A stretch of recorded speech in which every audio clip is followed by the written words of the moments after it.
Halo Sobat Asik.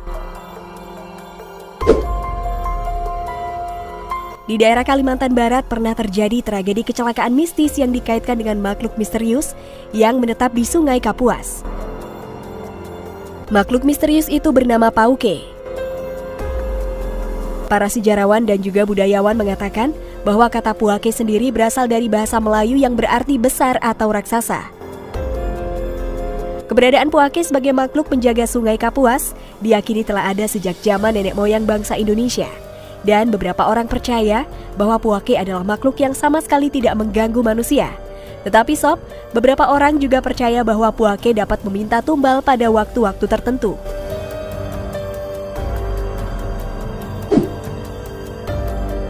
Sebelum lanjut, jangan lupa untuk tekan tombol like dan bagi yang belum subscribe, Mimin ingatkan untuk tekan tombol subscribe-nya ya.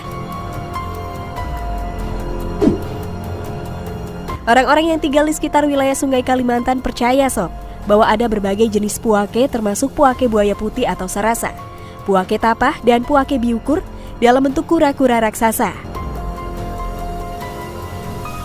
Nah, beberapa yang paling umum diceritakan adalah Puake buaya putih dan Puake berbentuk ular raksasa. Misalnya masyarakat desa Bansir Laut di Pontianak yang mempercayai Puake yang menyerupai buaya. Masyarakat sekitarnya menyebut buaya penjaga itu sebagai kembaran dari mak tua yang sudah meninggal. Dikatakan bahwa Puake buaya sering muncul ketika orang-orang di sekitar Sungai Kapuas mengadakan pernikahan dan acara meriam karbit di malam hari takbiran. Alasan lain untuk kemunculan makhluk penjaga Sungai Kapuas ini juga diyakini sebagai tanda untuk mengingatkan orang-orang untuk mengadakan ritual buang-buang, seperti minyak, telur ayam kampung, benang, paku, dan nasi kuning. Sementara itu Sob, beberapa orang Pontianak percaya bahwa Puake itu dalam bentuk ular besar yang kepalanya di mulut muara dan ekornya di hulu sungai. Bisa dibayangkan gak Sob, segede apa itu ular? Sampai sekarang Sob, tidak ada yang tahu persis bagaimana penampilan Puake. Beberapa orang percaya bahwa Puake adalah hewan biasa yang berukuran besar dan selalu bersembunyi. Karena tempat persembunyiannya berada di air yang dalam, tidak ada yang bisa menemukannya. Sementara yang lain mengatakan bahwa Puake adalah hewan besar yang hidup terlalu lama di suatu tempat, sehingga mereka dikendalikan oleh jin atau roh.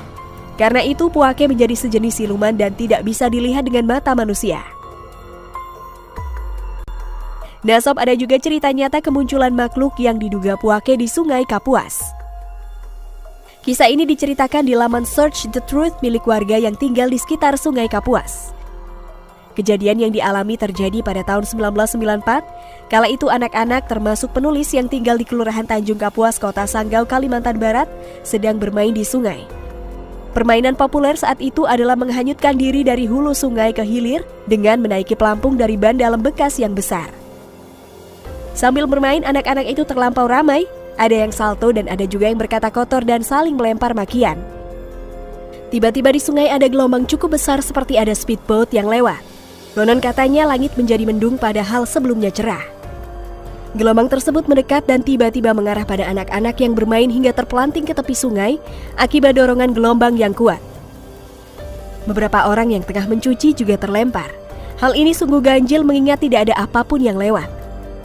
Setelah kejadian itu Sob, seorang tetua kampung bernama Pak Itam menghampiri anak-anak yang bermain dan mengatakan untuk tidak lagi melakukan hal itu atau ribut dan berkata-kata kotor. Sebab kata Pak Itam, Puake penunggu sungai marah. Terlepas benar atau tidaknya hal itu, sebagian orang-orang di sekitar Sungai Kapuas meyakini jika makhluk misterius tersebut memang ada. Hingga kini Sob, Puake memang menjadi kontroversi di tengah masyarakat. Ada banyak pendapat yang disampaikan berbagai pihak. Sayangnya pendapat tersebut sebagian menyangkut hal gaib yang sulit dibuktikan.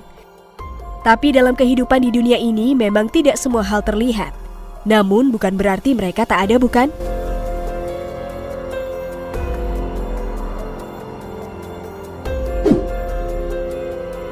Nah Sobat Asik, bagaimana menurut pendapat kalian? Jangan lupa untuk tulis komentar kalian di bawah ini.